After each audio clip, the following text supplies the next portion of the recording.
Evening மழை பெய்கிறப்போ சூடாக ஏதாச்சும் ஸ்நாக்ஸ் சாப்பிடணுன்னு இருக்கா? நம்ம ஊர் ட்ரெடிஷ்னல் எள்ளு பூரண கொழுக்கட்டை எப்படி செய்கிறதுன்னு பார்ப்போம் வாங்க. 100 கிராம் எள்ளோட 3 ஏலக்காய் வறுத்து அரைச்சி எடுத்துக்கோங்க. இதோட தேவையான அளவு வெல்லம் சேர்த்து கடைசியாக ஒரு சுற்றி எடுத்துக்கோங்க. இப்போ நம்மளோட எள்ளு பூரணம் ரெடி. இப்போ கொழுக்கட்டைக்கு தேவையான மாவு ரெடி பண்ணிடலாம். இதுக்கு ஒரு பாத்திரத்தில் பச்சரிசி எடுத்துக்கோங்க. இதோட சுடு தண்ணியும் உப்பும் ஆட் பண்ணி நல்ல மாவு பதத்துக்கு பிசைஞ்சு எடுத்துக்கோங்க.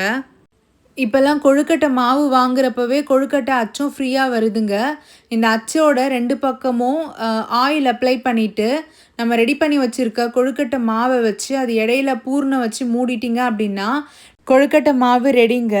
இப்போது இதை ஒரு 20 to 30 மினிட்ஸ் நல்லா ஸ்டீம் பண்ணி எடுத்திங்கன்னா நம்ம டேஸ்டியான எள்ளு பூர்ணம் கொழுக்கட்டை வந்து ரெடிங்க. நீங்கள் இந்த அச்சில் வைக்கிறப்பவே இந்த எக்ஸ்ட்ராஸ்லாம் இந்த மாதிரி எடுத்துடலாம். சப்போஸ் இந்த அச்சு நமக்கு கிடைக்கல இல்லை வீட்டில் இல்லை அப்படின்னா நீங்கள் கையிலேயே கொழுக்கட்டை செஞ்சு கூட ஸ்டீம் பண்ணி எடுத்திங்கன்னா டேஸ்டியான கொழுக்கட்டை நமக்கு ரெடி ஆகிருங்க.